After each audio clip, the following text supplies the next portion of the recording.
Just the what? I did bring it in. Can't move it. You sure you know what it's there? So welcome everyone. We are live. We are live again. Welcome back to another beautiful Wednesday evening. Welcome Jamaica. Welcome US. Right? Welcome world. Welcome everyone. My name is Donna Morgan, and I am the Youth Outreach Chair for Jamaica Diaspora Task Force Action Network. My co-host tonight is Ms. Anna K. McIntosh, who is the General Secretary for the National Youth Council of Jamaica. And tonight we have a lineup for you of parish presidents, and we're just having a conversation tonight, right? They're going to tell us what they see out and about in their parish and identify the needs in their parish as best as they can, right? And see if we can bridge the gap somewhat for the needs for the youth in the various parishes. So welcome again. And we are streaming live on the Jamaica Diaspora Task Force Action Network, which is JDTAN. Actually it's JDTAN.org, JDTAN.org. That is the Facebook page. So welcome, Anna Kay. I'm going to turn it over to you and you can introduce. We have 3 out of the 5 parish presidents so far, and I'll have you introduce them. I agree. Thank you, Donna. And good afternoon to everybody. So presently tonight, we have 3 of the 5 parish executive members that will be present. And I feel like I want to allow them the privilege to dive into their own introduction, speak a bit about themselves and their portfolios they have been working to. I see that Leon is all energized and ready, so we'll let him go first. All right, good evening, everyone. My name is Leon Malcolm. I'm the president of the Westmoreland Parish Youth Council. I'm also a youth parliamentarian. For my parish, I definitely can say that we are of good spirit, especially in light of the pandemic that's currently facing us. So in terms of I would say, constituents in another regard as well, the main situation for us is employment, especially where the youths are concerned. A lot of them don't know where to turn and how to actually earn in a time like this. So I think going into this type of discussion tonight, we definitely can touch base on some of those on how to bridge that gap for persons wanting to explore means of employment, how to adjust in terms of the mental strain, and how to actually try to make it out alive in COVID. So looking forward to a fruitful discussion. Well said, Leon, well said. We could almost transition into the discussion, eh, Donna? Right? Allow Ricardo to give Leon ready. And Leon is ready and waiting. All right, so go ahead, Ricardo. All right, good afternoon, good evening, everyone. My name is Ricardo Fairmont, the Parish Youth Council President for Hanover. I'm also the President for the Ridgeline Police Youth Club. So for Hanover, what I've seen, and for the 2 years we have been serving the Ridgeline Police Youth Club, this is that the youth lacked interest in a lot of stuff. And I don't want to start the discussion. I'm also the Police Youth Club. I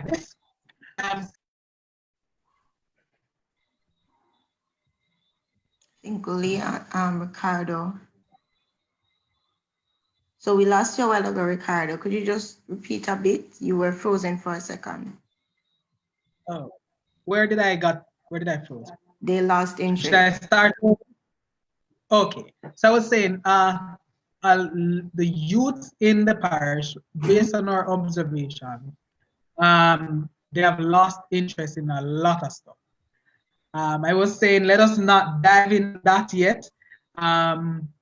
Before everyone introduce themselves, we can talk about that in a little bit later from now.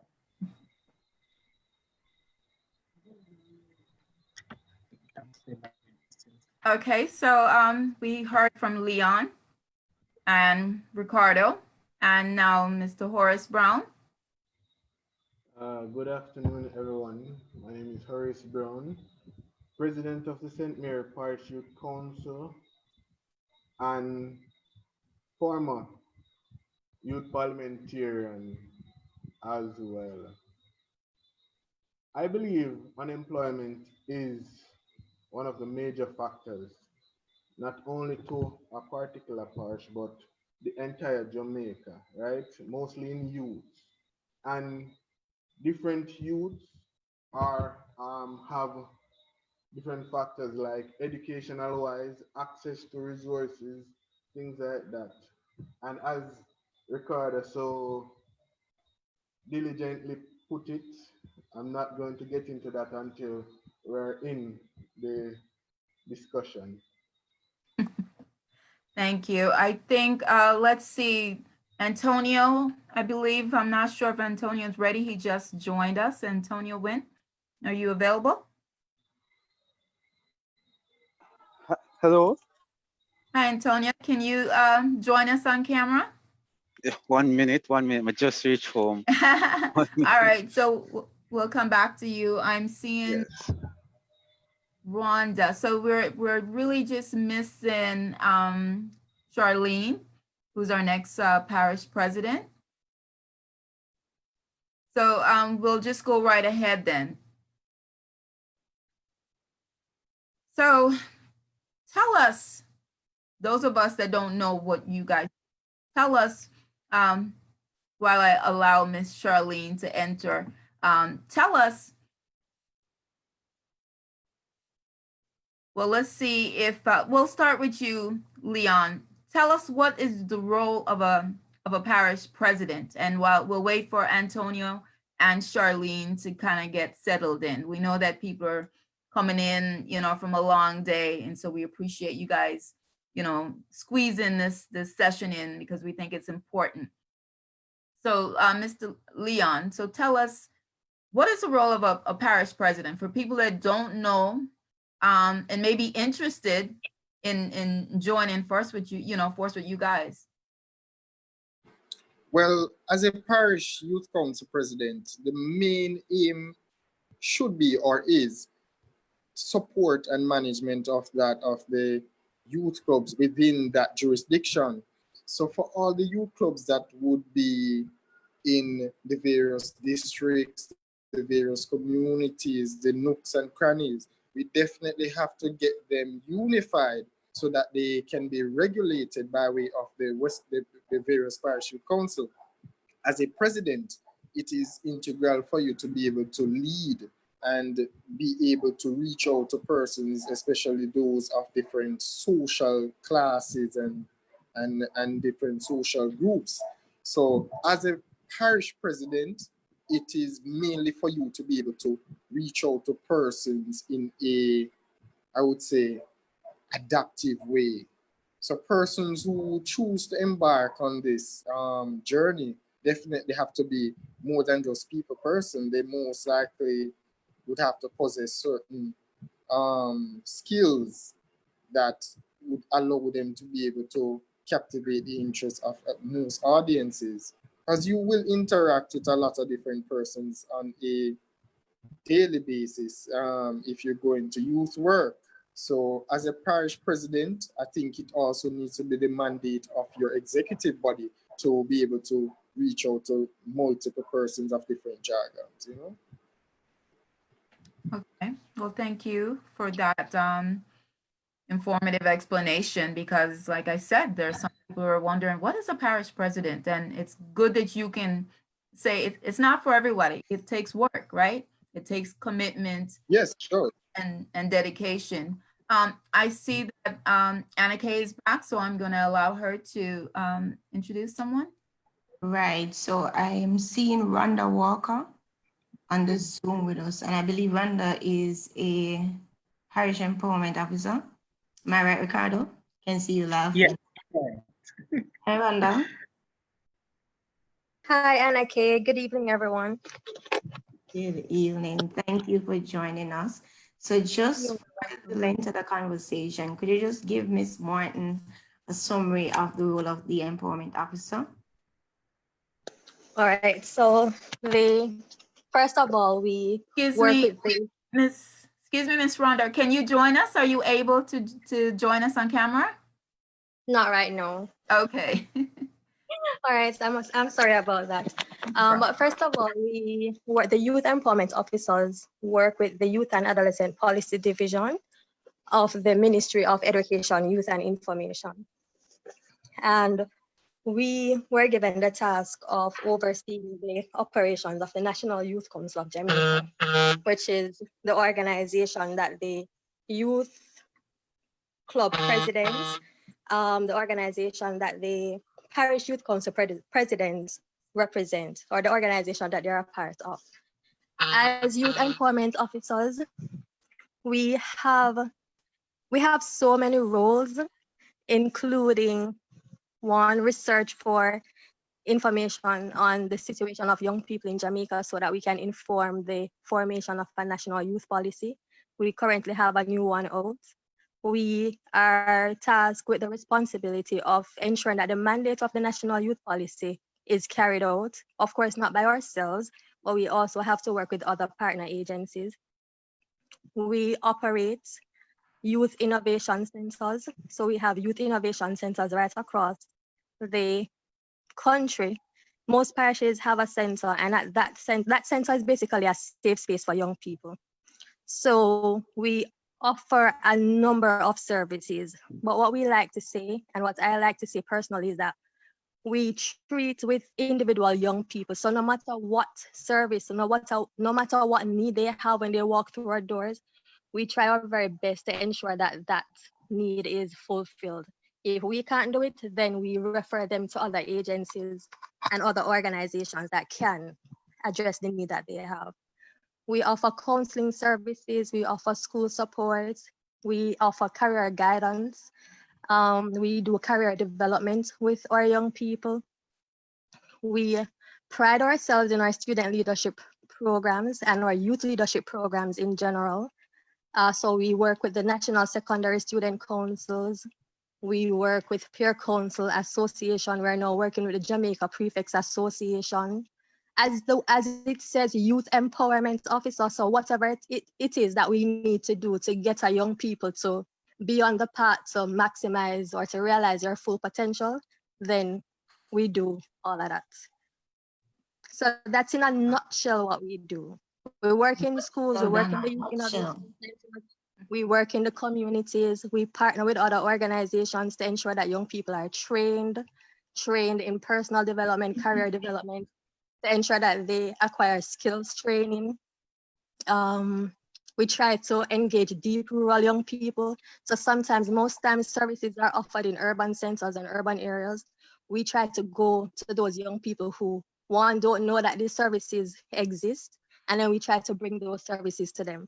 And if it is that we can't provide them with a particular service, we find the organizations that are able to provide the service, and we take them into the communities as well.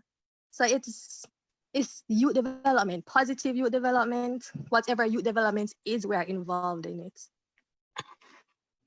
Amazing. That's a wonderful summary, Ms. Walker. And wow, I applaud the efforts. That covered so many different levels. Yeah. So grateful that you're able to come on and just summary for us. Thank you so much. We would. You're welcome. And I must say, I did not give you everything, but that's a basic idea of what we do. Yeah, man, that was awesome. And, you know, we really would have liked to just see you and have you join, you know, your beautiful face, but we understand that, you know, people are doing things at this time with the family and so forth. So we understand that, but thank you so much. You are welcome. So Annika, I think Antonia came on. Thank you, Antonio, for coming on. Hi, Antonia. I know everybody. We'll just allow you a quick second to do your... Right? If you'll unmute, Antonio. Oh, thank you very much, Anaki. So we were in the middle of doing just quick intros. We did have Charlene on, and I think something happened with her connection and she's off. But so just before we get started, just a quick intro of, you know, who you are and what parish that you represent, basically. Okay. I'm Antonio Wynn, the president of the St. Catherine Parish Youth Council. Um, I basically oversee the parish youth clubs and organizations within the parish of St. Catherine. I am also the PRO for the mitigation and adaptation to climate change organization. And yeah. Wow. Okay, so thank you for that. Any more introductions, Anna Kay? No, that is it until Charlene returns. Okay. So then we'll go right ahead with the first question that we had from you wonderful, young, vibrant people is from your position as a parish president, what are the needs that have been identified, or at least that you are aware of in your individual parish? So we're gonna start with Horace. We'll just go across. Horace, can you start us out with that from your position as a parish president? What are the needs that you're seeing in your individual parish? And you can just tell us again what parish you're from and what you're seeing. And this is going to be the first line of questioning for each president. Okay. I am from St. Mary Parish Youth Council. Two main issues facing youth in St. Mary is unemployment and training. Right? When vacancies avail themselves, persons aren't equipped with the necessary skill set or the knowledge to capitalize on that opportunity, right? So you find the unemployment rate high while the knowledge requirement high as well. That's basically the two major issues facing St. Mary right now. Okay. All right. Thank you for that. Ricardo? Yes, are you hearing me? Yes. Great. All right, so I am a bit similar with Aureus, Hanover, the lack of employment. And let me just elaborate a little bit on that. For most of the persons in the parish, whenever they leave and go to colleges or universities out of the parish, they don't come back to build up the parish, but instead they, seek opportunities elsewhere. So oftentimes, for employment opportunities, persons would have not choose the parish to come back for jobs, right?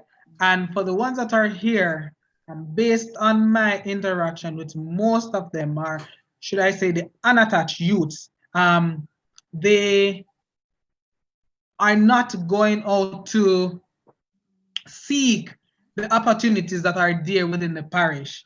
For example, I can share one now where the youth employment officer has partnered with her to do some community-based trainings, and a lot of young persons within the parish are not reaching out for that particular opportunity. So I see where employment, the lack of opportunities. I think the youths in Hanover as well are laid back, and I think I touched that they are laid back. And when I say laid back, I'll be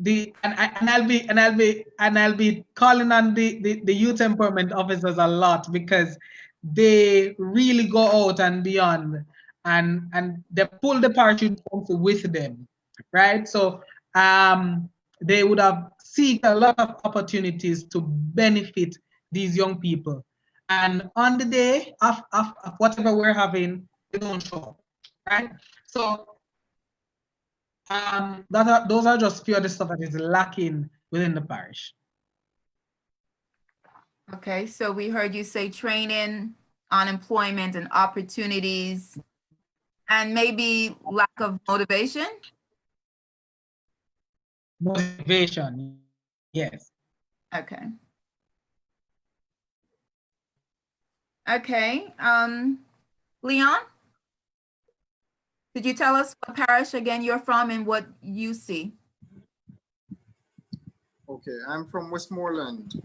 All right, so for Westmoreland, I've identified it on the external and the internal level for the youth that are here. I would say on an internal level, it has to do with empowerment, because the key thing I realize is that they're not empowered. And as you had also alluded to, they're not motivated to go out and try to strive for better for themselves, especially during this time of pandemic. So persons are not making all the efforts that they need in order to try to advance themselves, whether it is intellectually or whether it may be career-wise. On the external level, I would say that they're not. The other E would be exposure. They may not be exposed to a lot, I would say, gainful employment, because it's one thing to be employed, but one might not be enticed by the line of work that you're being offered. So persons need to actually gain some level of fruitful or engaging employment that would make them want to at least be happy to go out on a daily basis and say, I am, whether it may be a youth aid, a, even to go to the nitty-gritty of it, a street sweeper. Because a lot of persons turn away from these types of work because the stigma that they think is attached to it. But at the end of the day, you're earning a consistent level of income, and you are an essential worker. So even though they do shy away from a lot of these jobs, persons need to understand that at the end of the day, closed mouths don't get fed, really. So I think here it's exposure on the external level, and on the internal level it's empowerment. Persons are not intrinsically motivated to make the necessary steps towards a brighter future. Okay, thank you for that. We heard that summary, lack of motivation, maybe lack of empowerment, the exposure, and also the types of employment offered is not attractive, possibly. Okay, so Mr. Antonio, could you tell us again what parish you're from and what needs have you identified as parish president? Oh, I'm from the parish of St. Catherine, and some of the needs that young people have in St. Catherine are basically just like the other parishes, and there are a lack of jobs because most young people have to go outside of St. Catherine, like into Kingston, for job opportunities, right? And in St. Catherine, we realize that especially Portmore, they have the most um, youth that goes to college, youth that graduates from college, right? So there's a lot of young people in those areas that need jobs. And in recent times in Portmore, especially, I've seen some call centers and so forth being built, right? But that is not enough because call center, after you pay how much millions of dollars for your degree, you're going to get a job at a call center, Right. right? That doesn't make any sense. So we want more sustainable jobs, right? Like career opportunities in the parish of St. Catherine, right? Um, Crime is a big problem also in that the youth face, right? Because as you know, St. Catherine has one of the highest crime rate in the country. So we have young people who are involved in crime, drug abuse, and these types of activities, right? in terms of funding as well for youth clubs and youth organizations, we need funding, right? So basically to attract young people more. So we can keep activities to attract young people because the civic pride of our young people is really dying, right? And we need to build that up again so persons can find new clubs and youth organizations more attractive, right? Because if they don't find youth organization, if you're not brought up in a good home, you know where they're going to end up in the streets, and you know what is going to happen after that, right? Either teenage pregnancy, crime and violence, etc., scamming, all of those stuff. So those are the problems that we basically have in St. Catherine. Okay. Thanks. So I'm hearing lack of jobs, sustainable jobs, really. In the parish, we see that crime is an issue and pride. So thank you for that so much, Antonio. We're gonna come back. So our next parish president has not made it on yet. Anna Kay, do you want to have someone else? So I think Charlene is having some technical difficulties, so I want to allow, and Ricardo just got cut off. So we'll just proceed accordingly. But before we go any further, I want to make welcome Miss Haley Collins, another empowerment officer. Hi, Haley. How are you, Anake? Well, love, how are you? I'm fine, darling. I was rushing like crazy to come and catch this because I'm leaving work. Well, thank you for coming on. Let me invite you to my friend. And Oh, Donna. very nice to meet you. Miss Haley, like I always ask, can you join us for a minute so we can see your beautiful face? I'm home. I'm in my yard clothes. No problem, no problem. I had to ask, Thank you. Thank you for joining us. I love the hair though. Nice Oh. meeting you. Thank you, appreciate it. I had to keep it condensed so that it won't take up the whole, screen. And on this same link, I'm just going to ask Haley to verbalize her point because she was typing in the chat and joining the conversation with us.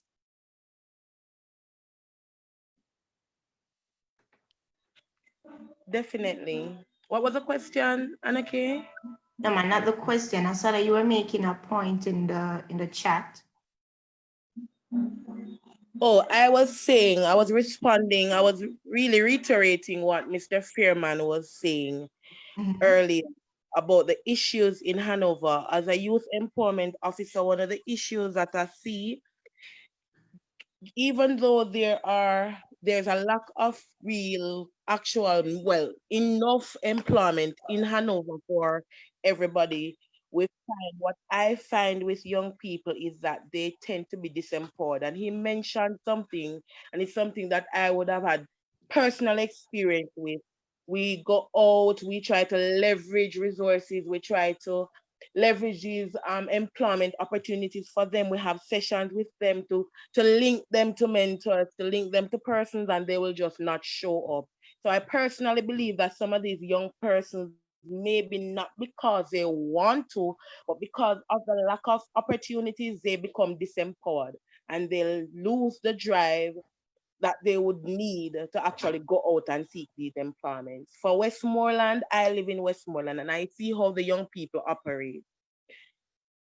Even though there might not be a lot of opportunity for them, as I mentioned before, you have cases where you try to speak to persons, you try to link them with an organization, you try to get them some assistance, but they can't bother with the rigmarole, what Jamaicans would call the rigmarole. It is very hard to empower them to get gainful employment because one, as Mrs. Walters mentioned, some are unqualified, most are underqualified or unqualified. Two, because of the climate that we're in with all those illicit ways of making that quick money and they're exposed to that, they find it easier to just do that than to actually get up and try to get a 9 to 5.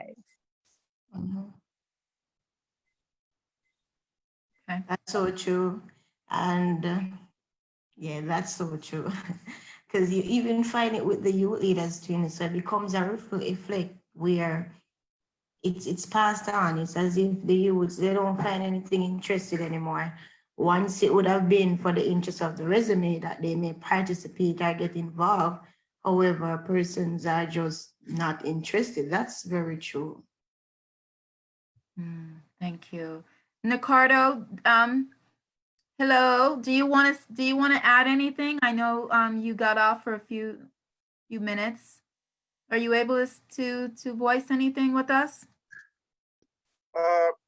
Not much. I'll be running a little bit. I have another engagement in a few minutes. Okay. But just to say, that's an issue that's faced that is being shared across Jamaica in terms of with youths in getting them involved in what's happening. And when you do get activities organized and persons in place to facilitate trainings and offer services, it's a no-show at times. So I know it's frustrating at times to be leaders in this time and age when you put out so much effort in getting things done, and then it's a no-show for you. But don't be discouraged, guys. Keep the hope, keep the faith still, and even one will be impacted, and that will indeed create a ripple effect. Enough blessings. Thank you. And I think that was definitely needed, right? Because sometimes even when we're in a position of leadership, we need encouragement, right? Sometimes we get tired and we get frustrated and just like anyone else. And it's nice to have someone else to say, keep up the good work.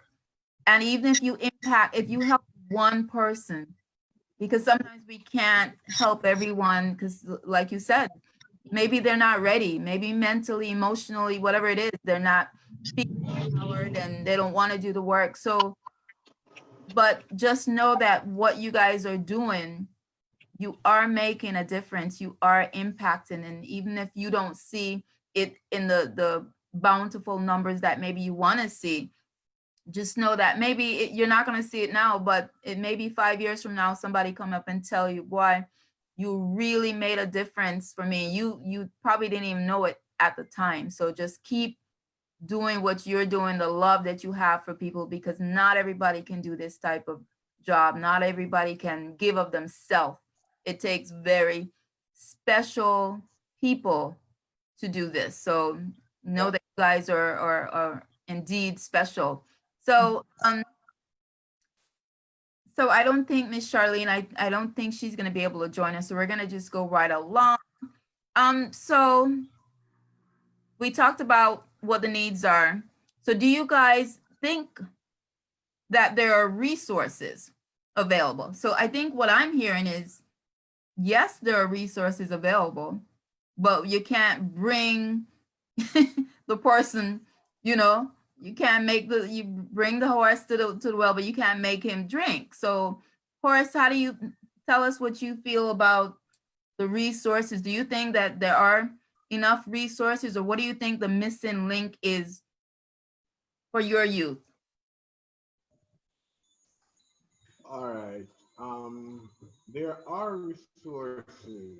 However, when you introduce these resources to you, they immediately come up with an excuse once they don't want to better themselves. You understand? The St. Mary Parish Youth Council had partnered with Hanover to do, understand, due to the fact that we were taking into consideration persons' inability to come to the center. Our church was willing to do like outposts near to their area where they would come in, which would be less strenuous for them financial wise. You understand? However, that has not been successful, right? As you stated, you can bring the horse to the well, but you can't make him drink.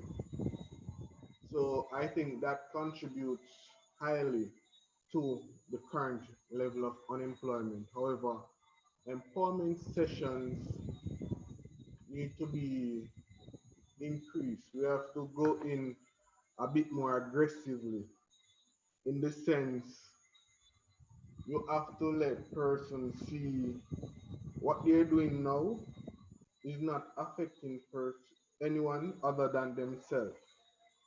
You understand? Once they get to see the bigger picture, they will be more openly to accept training which would develop themselves. You understand? So I think once persons are motivated, they will be more willing to make the necessary step forward. Okay. Thank you. Ricardo, your input?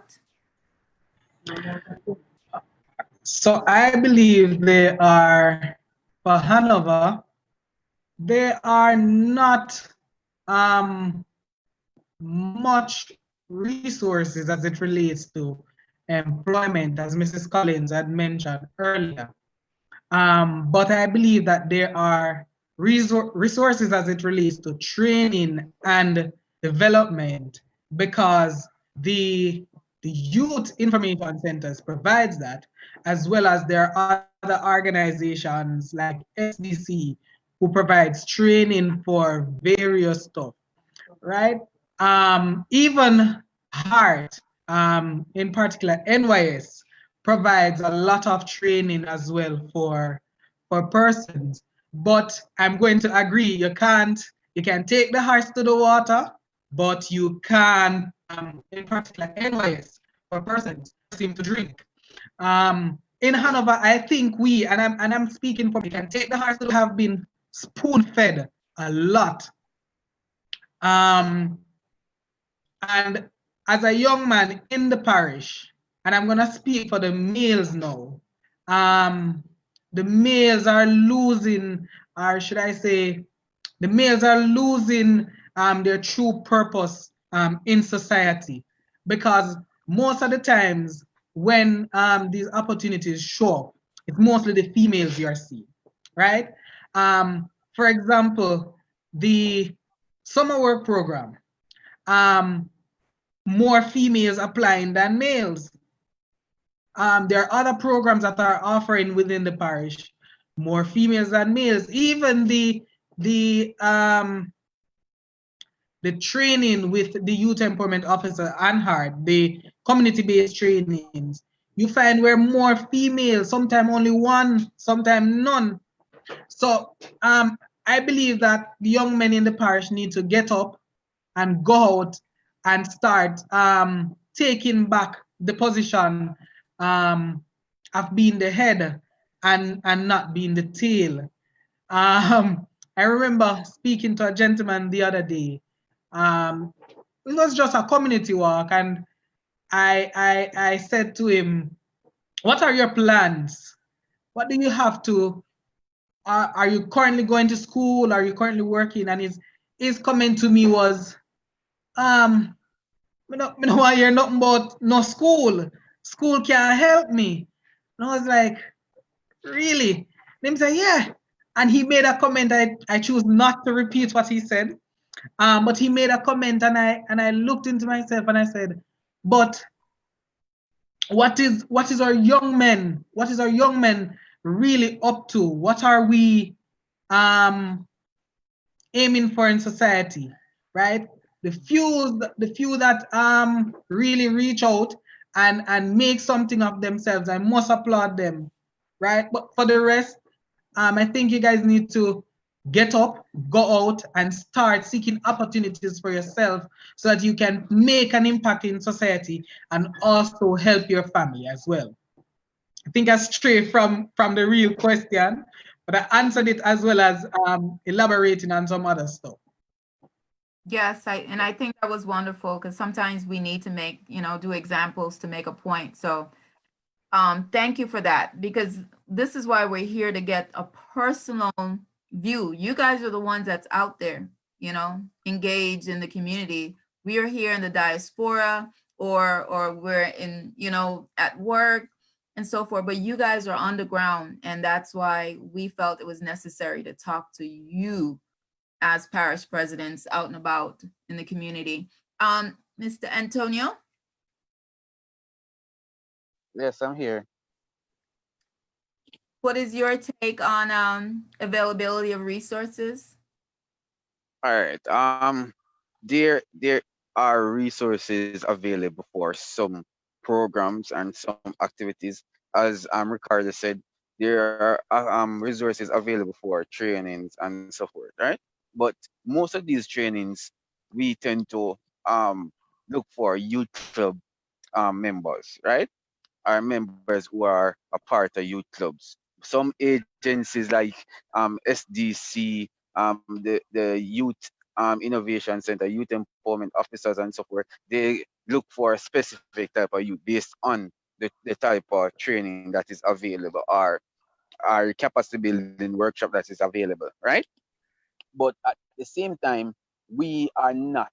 We're underground, but we are not really underground, if you understand what I mean. We're not going. Some of us are afraid to go into the grassroots community with high violent who have high violence rate and so forth, to speak to these youth who are really affected, right? Because um based on our last project, which is the St. Catherine Parish Youth Council did with NIA and the National Youth Council, right? We went into boys in Job's Lane, and I can tell you our experience every Saturday when we leave we leave the community, we're drained. It's like we do 1 week worth of 9 to 5 when we finish, right? So the fact that we need to go more into these communities, like go to them and um get to interact with them and so forth, so we can basically see their reaction. Because when they're outside of their space, right? You get them more than when they're in their community, because you can have people distract them and say, yo, ooh, that boy there, him now come out to nothing, no matter if the program are develop him or not, right? So we need to tackle these boys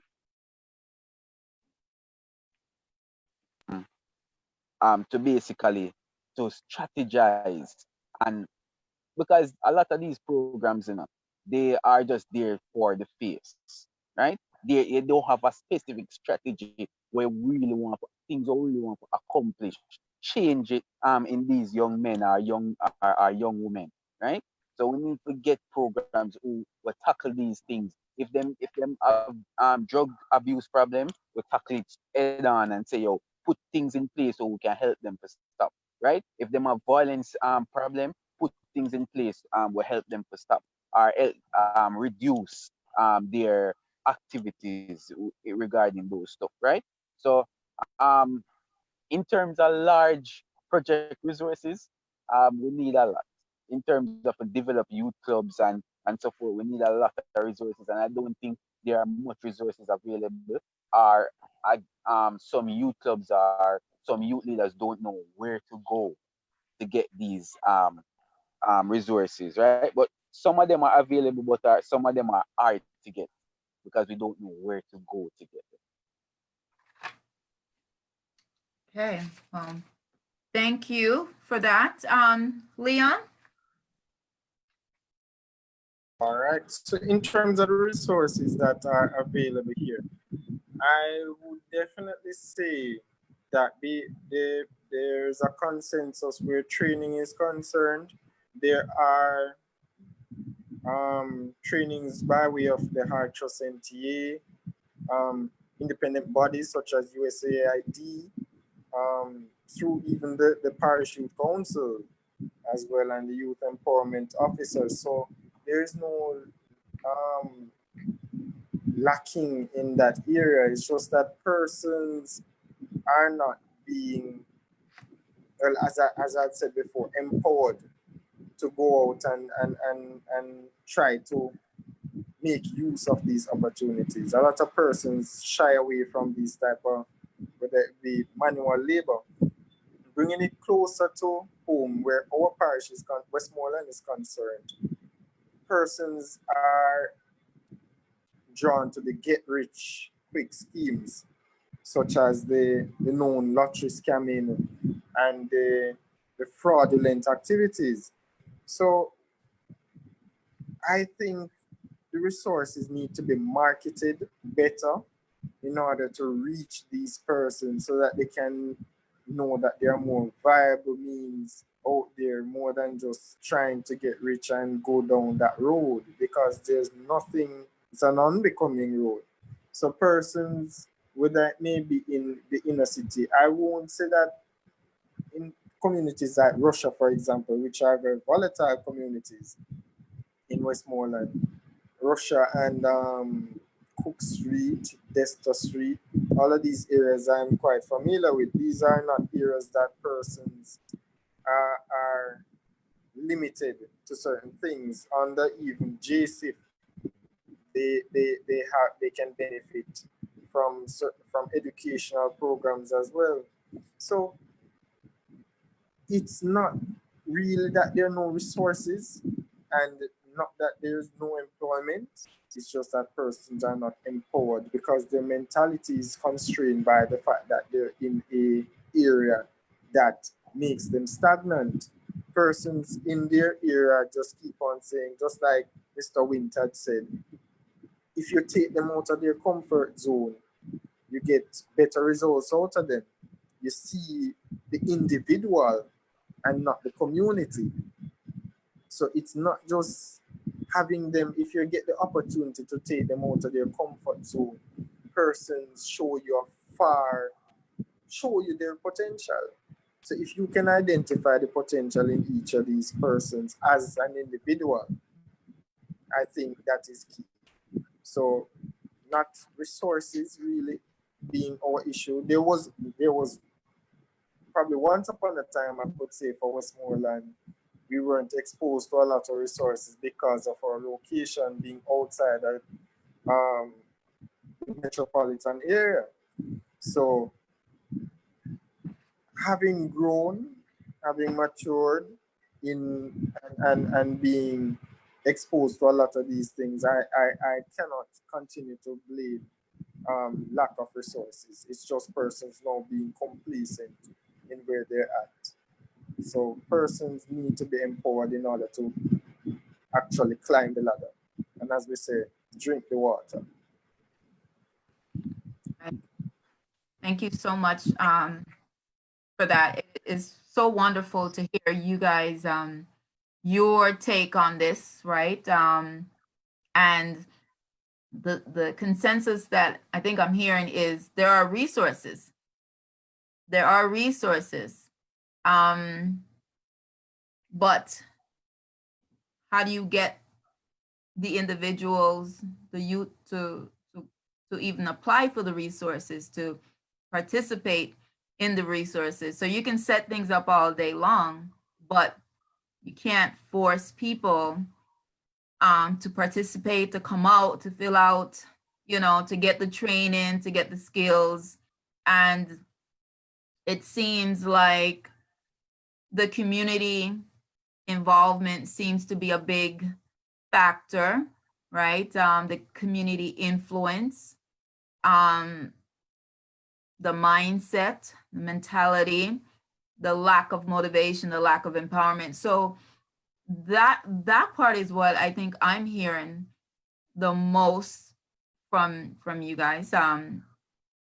Not that there isn't this and there isn't that and there isn't this training. So one thing, before we even go to the last question, one thing, I'm a kind of person that I brainstorm in the middle of stuff. And I know that there's a lot more, even here in the US and pretty much everywhere, there's a lot more women empowerment. That's just, I think we are just naturally, I mean, I have a women empowerment group, and I thought about doing the men empowerment, but I'm like, Lord have mercy, it's I don't have the time to do that. And it seems like it would take a woman to go start the men empowerment group, you know? So you guys, you're really not really into that. We all day long are into empowerment. So I think there needs to be more young men empowerment. And I think so that's something that you guys need to just push on, because I think we've discovered that you can't, if the person's mindset is set in a way where they don't see vision, they don't see a future, why they go bother go for school and all them things. And I think that's what we're, they just see the quick money and that's it. Well, that's easy. And But now, one thing though, where the males are concerned, males are more harder to deal with, right? And I think there's you a have stigma attached to it when it comes on to empowerment. There's kind of a stigmatized, there's a gender when persons hear empowerment. So it becomes harder to empower men, because first you have to empower them to feel comfortable to be empowered, to let them understand that we're not demasculating you, we're just encouraging you. But a lot of them are so strong-willed, like Antonio. They're so strong-headed. It's so hard thank to you very much. get them. And I say it's gender stigmatized, because I even have a colleague, and most of we're going through some of our cases of our clients, he'll make the joke saying that the only solution he sees going forward is for the country to institute a law to wipe out some of the men who are giving the trouble, because he knows as a man that there's nothing to help them. And I said to him that, how we can empower them? He said, empower them to do what? I said, empower them to be better. He said, how are you going to empower somebody who doesn't even appreciate the term empowerment? Which is so true, that most men, and I'm not pointing at you guys, Antonio, but I'm just saying that most men, they hear the term empowerment and it sounds like a feminine group circuit kind of chat people business and talk your feelings. Men are not feelings. They are all hardball and hard game and putting on the strong face. And in the whole heap of talking and action we say. And so it becomes very hard to empowerment, to be honest. That, as Donna said, it's become so natural. Once you hear woman empowerment, it's normal. Can I add to that? All right. Usually Before Anna can. K rudely interrupted my um empowerment empowerment is one, you can empower them, right? But some of the times some of these programs empower them to a point and then leave them alone, right? There's no follow-up. So they go right back to where they are coming from, right? So you have to develop programs, as I'm say, strategic programs where after one phase you have a next phase. So until you see because they can't change their minds, they can influence them to change their own minds. But then, Antonio, you have to be fearful that you're creating a dependency syndrome. Because you don't want them to feel as if, we're always going to be here. But every time that you're That's the having thing. a dorm issue, we're going to be right there waiting to empower you. Not No, saying that we no, shouldn't. that's not the thing, Anarchy. That's not the That's thing. true. But listen, That's true. You can. that's That's what. because that's how they will interpret it.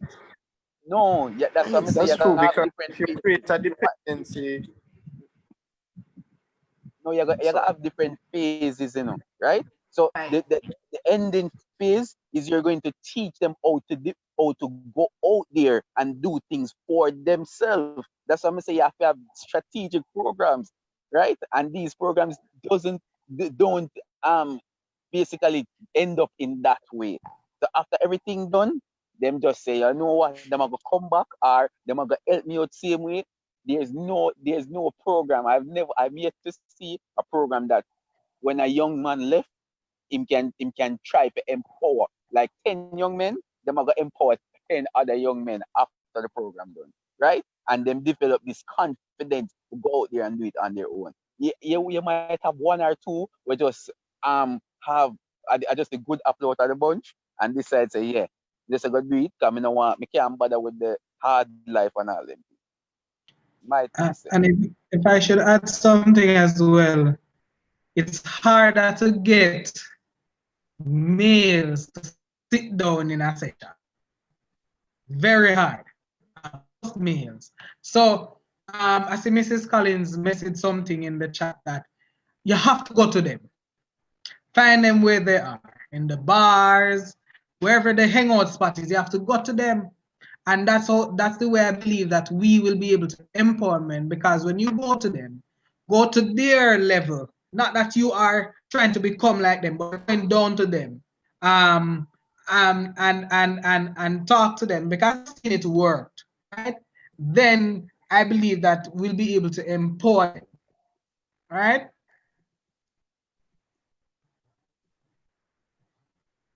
So Ricardo, you cut out for a quick second, but I understand what Antonia is saying, right? Because yes, this is not a 1 week program. You can't take them and then just say, okay, 1 week now you're empowered and go back.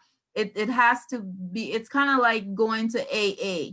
It really is something that you have to. So I think maybe 3 months, and even with that, but say if you have a 2 or 3 month program and you have your phases, and to get to, they get to this week or this couple weeks, they focus on XYZ, and then the next step, and then the next step.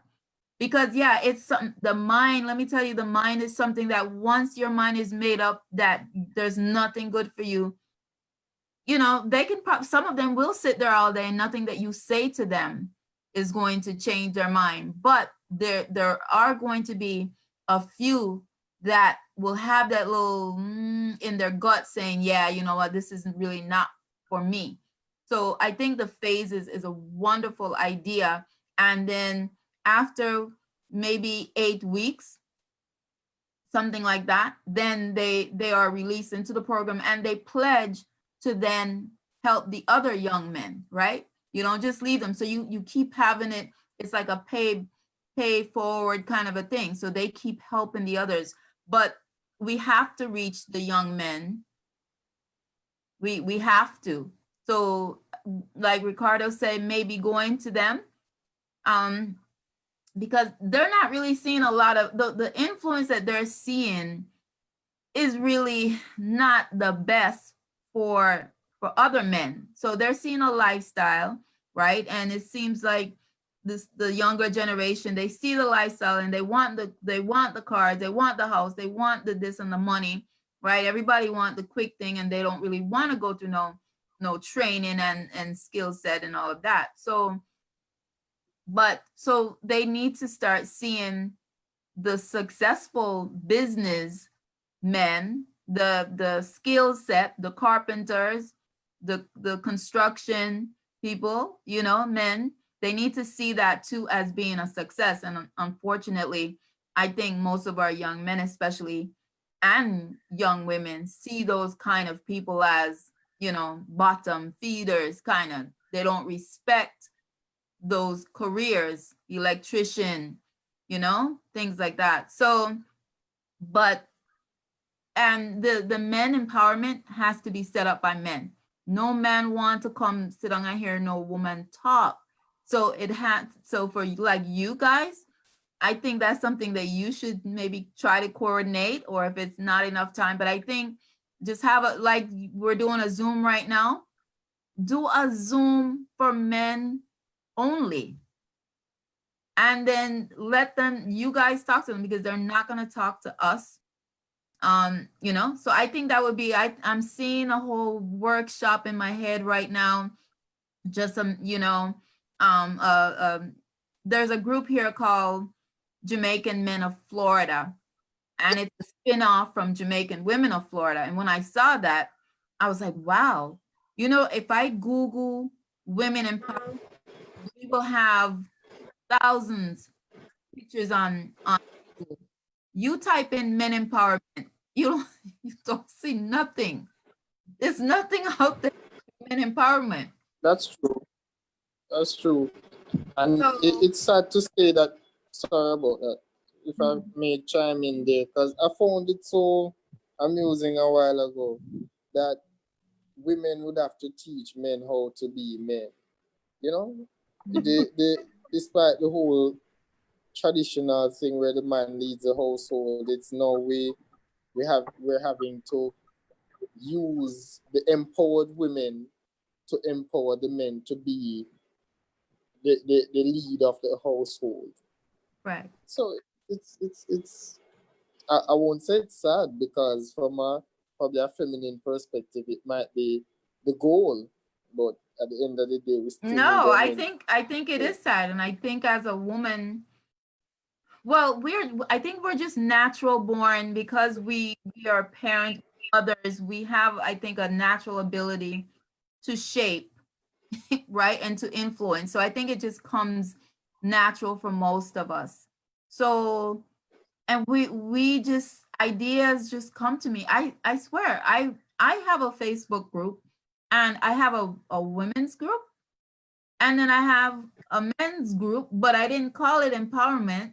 I call it boss moves mindset, right? Because if I had put empowerment, then no, if I invite any of the guys, they weren't There's coming. a sense of weakness. There's a sense of Right. weakness.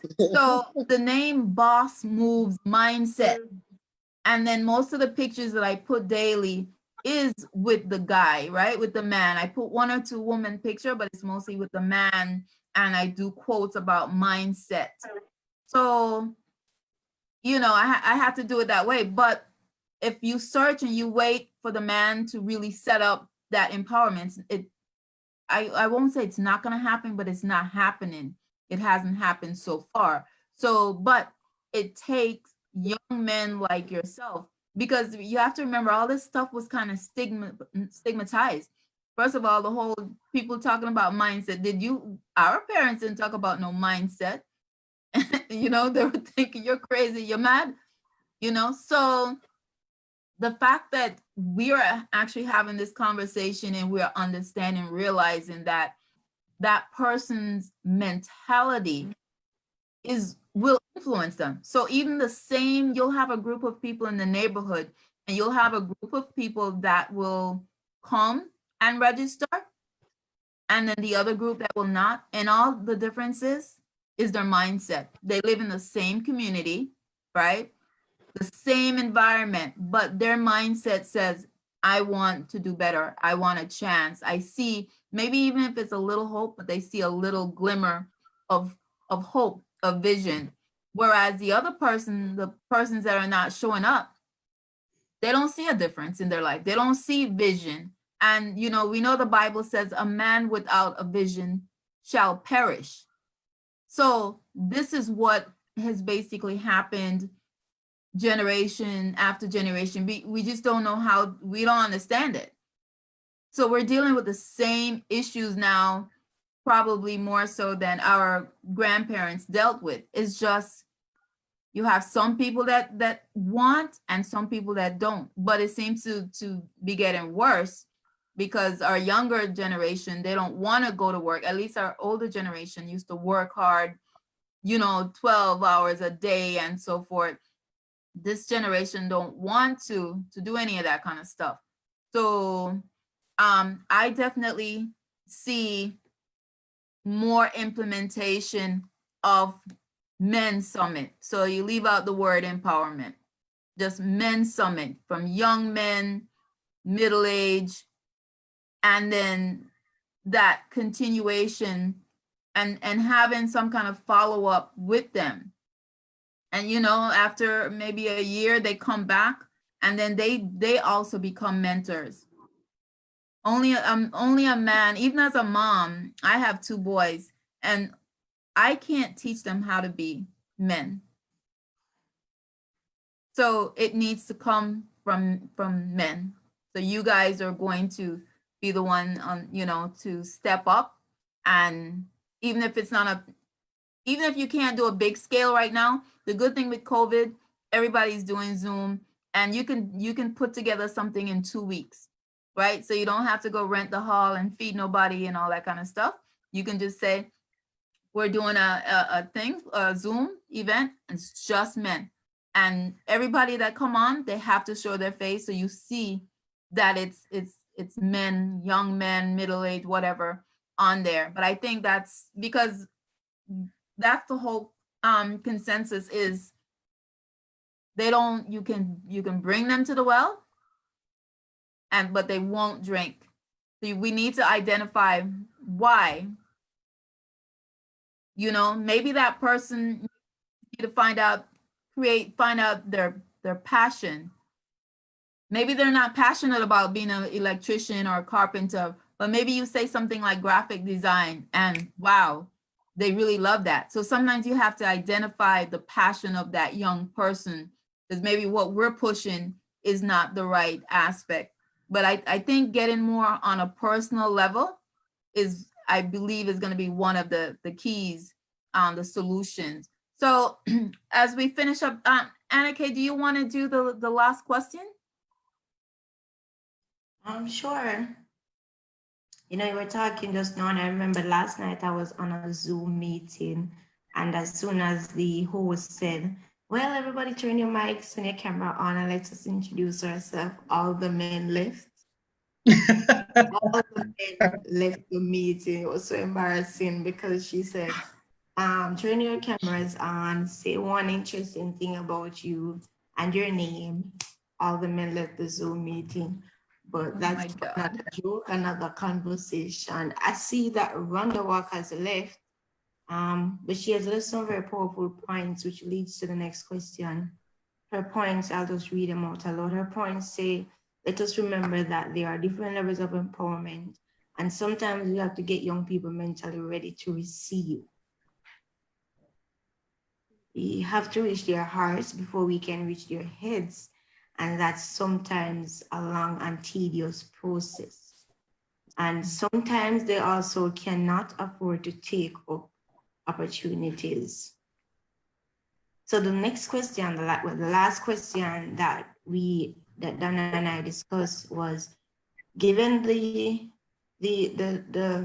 role that you guys play, from an individual perspective, acknowledging that the individual has to have the capacity to carry out the role, as well as the resources being available for them to come together to provide these needs for young persons. We just wanted you guys to share on some of the strengths and weaknesses, basically, that you have identified that has helped the journey of empowering young persons in your parishes and has helped with your task as parish presidents.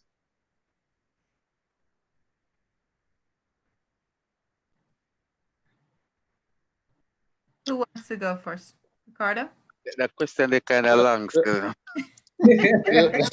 So Antonio will go first. No, you have to, all right, you have to basically give me in a shorter format so we can basically analyze. Okay, so I'm gonna, so pretty much it's your opinion.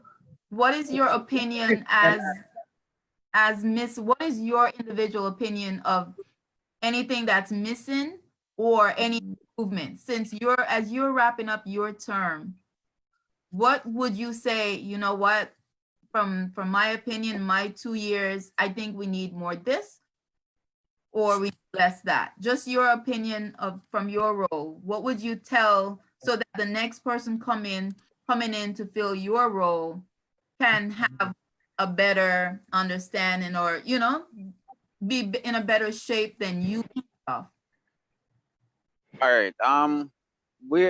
Based on my tenure so far, basically our strengths. Basically, we visited more youth clubs. We interact with more young people in the parish, right, than the previous administration, right?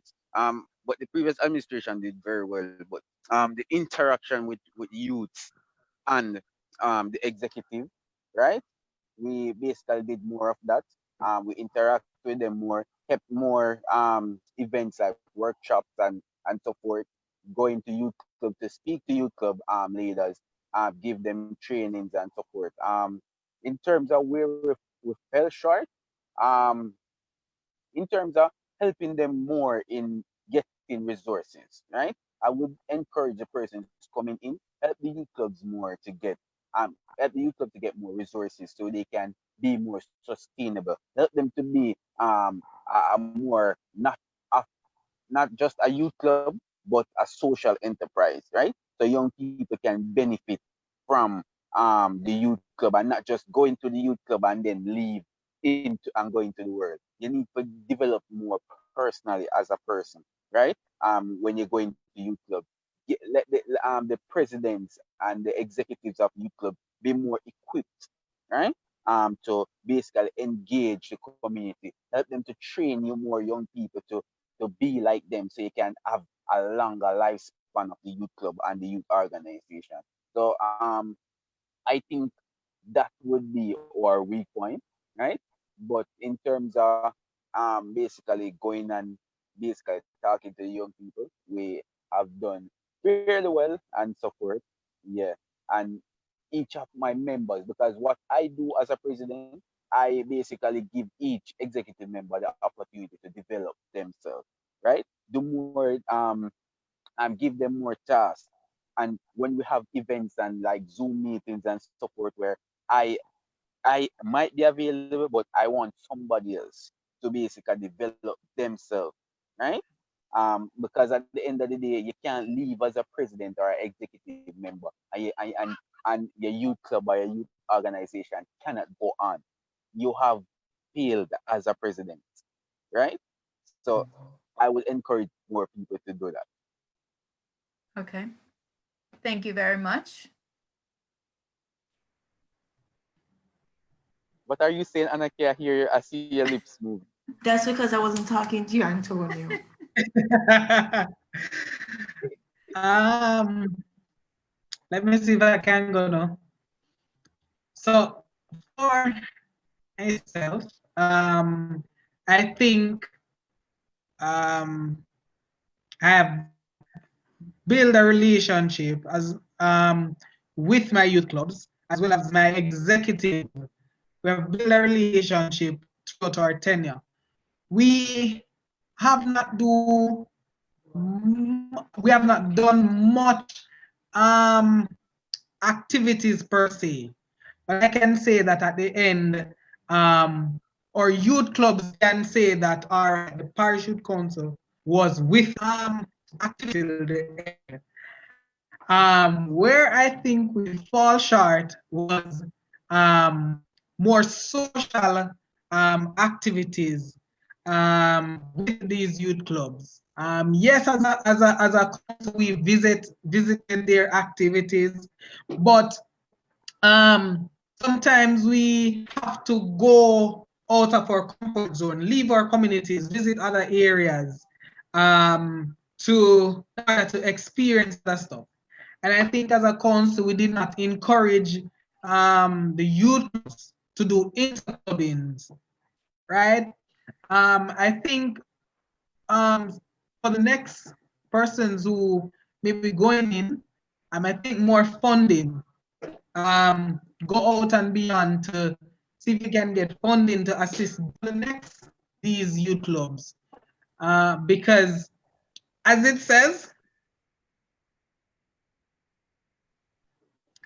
money because a lot of these youth clubs can't function effectively as it says, and we're not just to seek it for them, but we're also to encourage them and teach them how to seek funding on their own. That's me. Thank you, Ricardo. I guess it's my turn to speak. So, well, is it my turn? Go ahead. Go ahead, All right. Leon. Okay, so I think the question was somewhat of a SWOT analysis, really.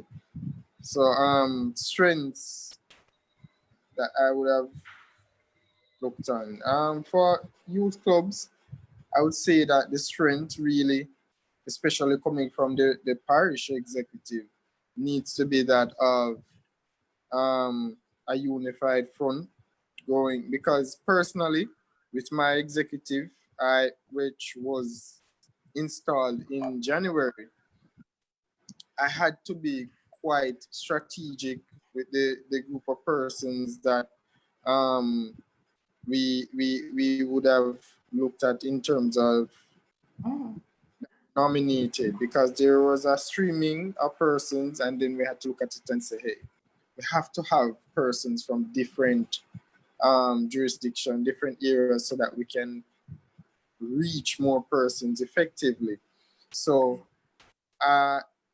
the strength would be persons being able to have that reach, because here in Westmoreland, a lot of persons, what we fail to do is establish a presence for our club. Persons need to know that we do exist and this is what we're here for.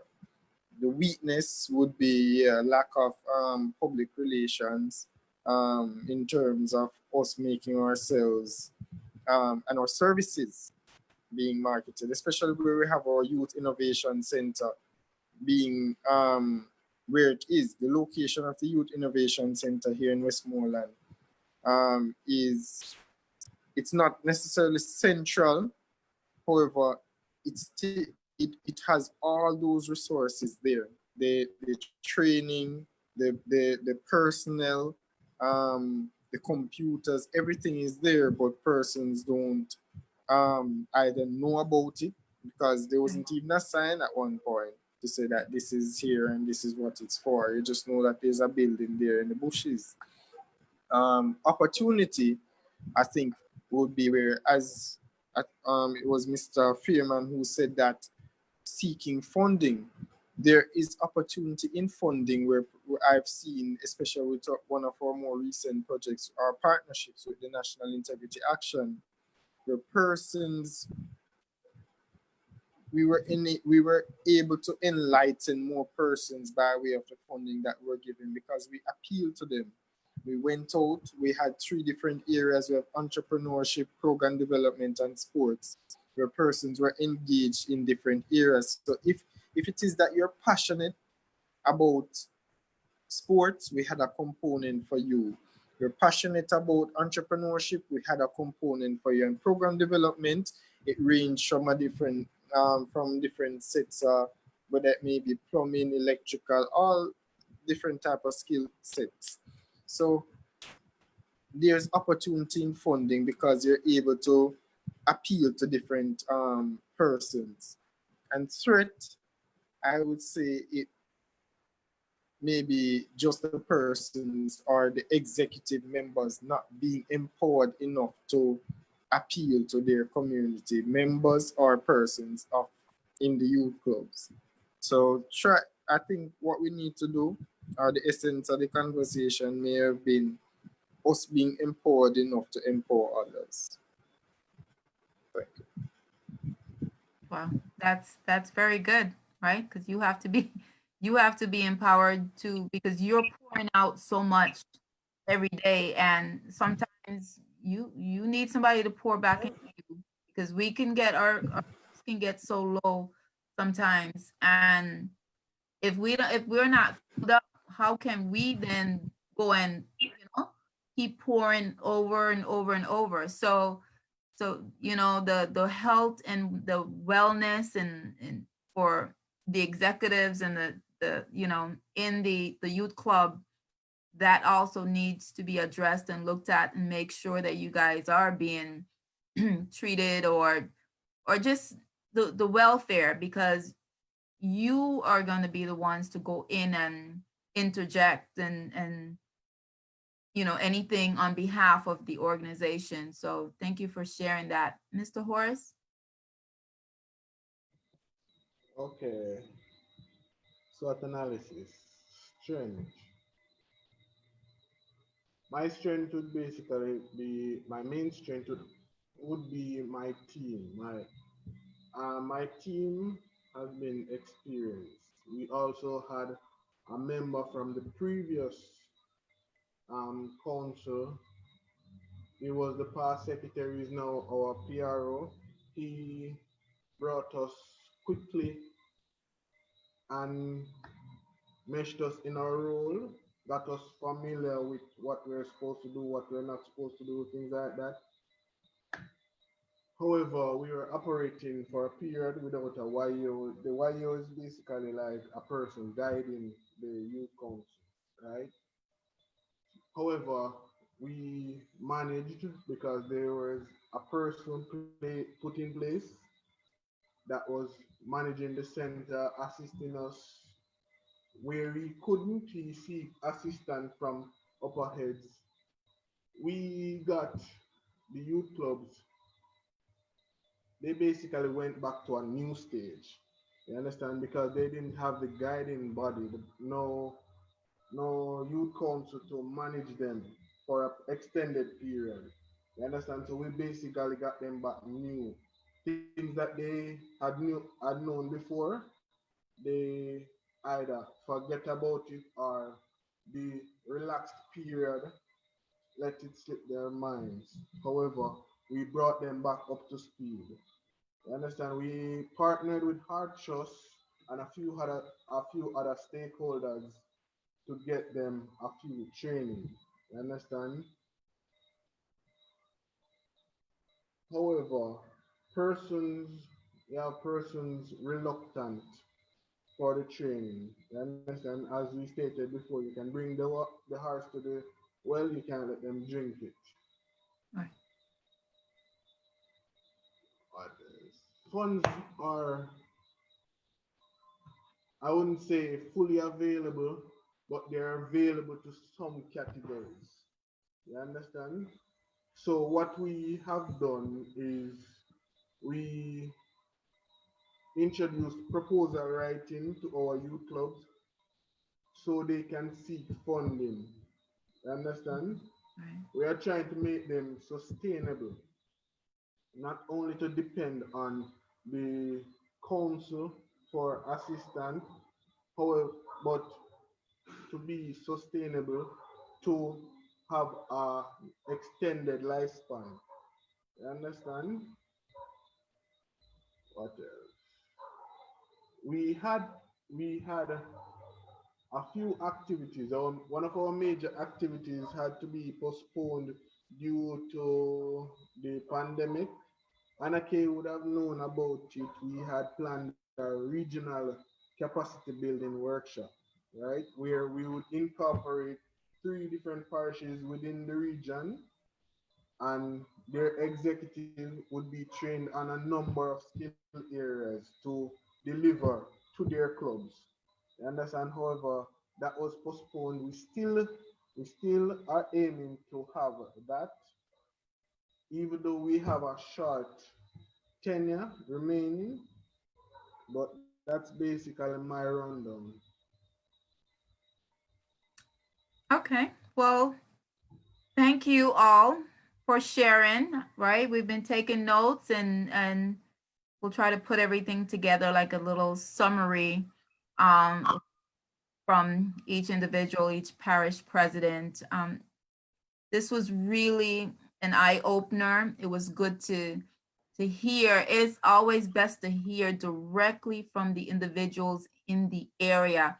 And Horace's area and Antonia's area and Ricardo's area, you guys will have different things going on. And so it's good to even hear from individuals among yourself to see, okay, I'm okay over here, but this is what I need over here, right? And so I think, like I said, COVID it has its negativity, but I think having these kind of forums is very good. And I'm seeing, I want to get the notification of the men's summit because I know you guys are going to work on that, right? And it's going to be awesome. So, and I think you, like, someone said in the chat, we have to reach their hearts even before you reach their head. And they need to see a vision for their lives, because you can't make them see it. They have to see it. So I want to just say thank you all. We it's now we did an hour and a half for this show. Thank you all. Anna Kay, do you have any last words before we wrap up? No. At this point, I just want to, I guess, encourage them They've come this far. Oh, hi, Haley. Hi. Haley The best decided to join us. to encourage them. I mean, it's a task and a half for them what they do, and they ensure that the national executive knows how they are feeling. They're one of the most honest set of people I've ever worked with. Too honest, if you ask me. I mean, when they're ready, sometimes they just come at us. But I understand the point of view that they're coming from. And it is through them that we are able to do what we do. Because if they aren't well to work in their capacity in the parishes, then the national becomes null and void. So I appreciate individuals here. I mean, everybody is doing different categorical work based on the environment that they're in and based on the needs of the youths. And so I know all of them differently. I know what they're working on. And I communicate with at least an executive member as much as we can. But just to encourage them as a couple months are approaching slowly to continue doing, even beyond this portfolio, continue doing what they are purposed to do. Right, Antonio? Yeah, you're correct, Anaki. Awesome. Well, thank you. Definitely. Thank you, gentlemen, again. I know Leon had to jump off. Thank you again. I think I'm gonna applaud. What was that, Annika? I was saying he shared in the chat that he quickly had to leave. Yes, yeah. No problem. apologies. I want to applaud you gentlemen because you have your own personal life going on. That is Miss Haley. Yes. Oh yeah, Miss Haley. Yes. You have That your is own true. personal life going on, but still you have dedicated the time and your energy and your love and passion for your country and the youth of your country, of our country, to give back. So big ups to you guys. As Dana said, the love, continue to show the love to the national Yes. Continue. Yeah, man. Love to the hardworking national executive. Keep up the good work. I would like to say one thing though. No, Dana is wrapping up. Go ahead, Dana. Because you have persons watching on Facebook. If you are thinking about being a part of the National Youth Council or the Parish Youth Council, be passionate, please. Yeah, Because I agree. this is not a play job. Even though a volunteer, it's serious and a whole leap of work. Very much so. So if you're not passionate, just don't be a part of it, please. And it sounds blunt and it sounds so disencouraging, but that's the plain truth. If you're not up for the, if you're trying to join the council for fame or glory or hype or status, do not join the council. Wrong council. That it offers the wrong council. Wrong council. It offers a diverse set of young people that don't join the council with that intention. It's true.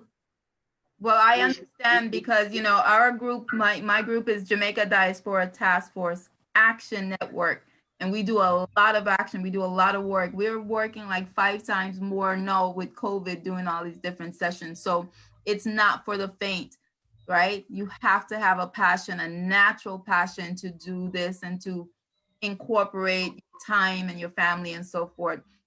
So I'm proud to be along fellow passionate people that love humanity, that love their country. Big ups. Miss Haley, did you want to say anything before we sign off?